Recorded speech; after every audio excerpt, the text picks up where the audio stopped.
কিন্তু আল্লাহর জমিনে আল্লাহ এবং তার রাসূলের কোন সম্মান এক মুহূর্তের জন্য আমরা বরদাস্ত করে নেব না।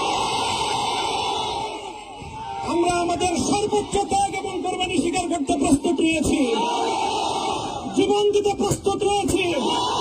আল্লাহর জমিনে আল্লাহর দিনের ঝান্ডা সমুন্নত করেই আমাদের যাত্রা থামবে ইনশাআল্লাহ। হয়তো শাহাদাত, নয়তো খেলাফত ইনশাআল্লাহ।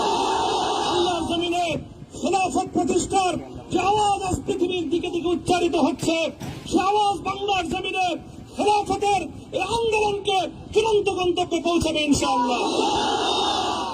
বাংলাদেশের আলেম সমাজ, হেফাজতে ইসলাম বাংলাদেশ সহ বাংলাদেশ খেলাফত মজলিস সহ সকল ভাতৃপ্রতিম সংগঠন, সকল ধর্মপ্রাণ, ইসলামপন্থী বিভিন্ন ছোটখাটো মতবিরোধ, মত পার্থক্যের ঊর্ধ্বে উঠে যারা এলায়ে কালেমাতুল্লাহর